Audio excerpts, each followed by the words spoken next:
కార్యక్రమానికి వచ్చేసిన గౌరవనీయులు, గౌరవ షెడ్యూల్ కులాల అభివృద్ధి, గిరిజన సంక్షేమం, మైనారిటీల సంక్షేమం, వికలాంగుల, సీనియర్ సిటిజన్ల మరియు ట్రాన్స్జెండర్ వ్యక్తుల సాధికారత శాఖ మంత్రివర్యులు శ్రీ అడ్లూరి లక్ష్మణ్ కుమార్ గారికి మనస్ఫూర్తిగా నా నమస్కారాలు.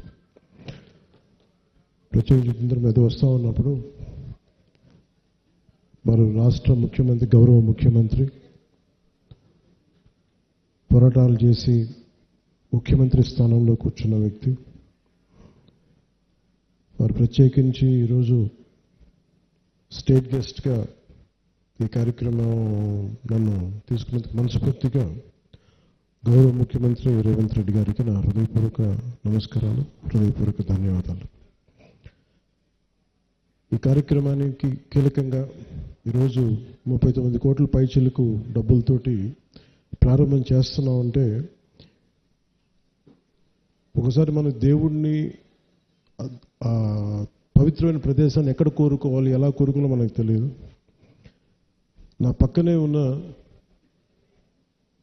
మేడిపల్లి సత్యం గారు ఎన్ఎస్యుఐ అధ్యక్షుడిగా ఉన్నప్పటి నుంచి, ఉస్మానియాలో ఎన్ఎస్యుఐ అధ్యక్షుడిగా ఉన్నప్పుడు 2008-7 నుంచి 2007. సో మేమిద్దరం, మాకు గ్రూప్ ఉండేది, మేమందరం చాలామంది కలుస్తూ ఉండేవాళ్ళం.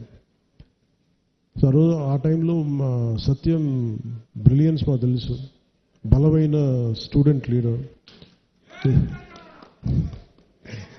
సో మీ అందరికంటే ముందు మేము సత్యం గారికి మేము ఇలాంటి వ్యక్తి ఉండాలి తెలంగాణ రాజకీయాలను మేము కోరుకున్నాం. సో సత్యం గారిని ఆ రోజు చేస్తే నాతో పాటు మేమంతా కలిసి చేసేవాళ్ళం, యోజన విభాగంలో కూడా. తర్వాత టైంలో చేయాల్సి వచ్చింది, మన పోటీ చేయాల్సిన పరిస్థితులు కూడా వచ్చినాయి. కానీ ఎప్పుడు కూడా తెలంగాణ ప్రజల పట్ల, సమాజం పట్ల బాధ్యత ఉన్న వ్యక్తి. అలాంటి వ్యక్తి ఈ రోజున మనకి చొప్పదండి నియోజకవర్గం నుంచి ఎమ్మెల్యేగా ఉన్నందుకు మనస్ఫూర్తిగా ఈ కొండగట్టు వారి నియోజకవర్గంలో ఉన్నందుకు నాకు మరింత ఆనందంగా ఉంది. చాలాసార్లు నాకు కొండగట్టు పునర్జన్మనిచ్చిందంటే దానికి ప్రత్యక్ష సాక్షి మన సత్యం గారు.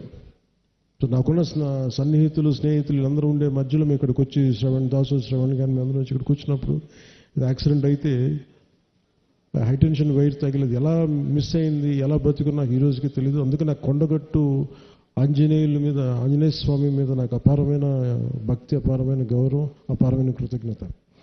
ఈరోజు అర్చక ప్రముఖులు కోరుకున్నారు, మాకు ఇక్కడ ఒక దీక్షా విరమణకి సత్రం, మనకి ఏదైనా చౌల్ట్రీ ఏదైనా కావాలి, దీనికి ఏదైనా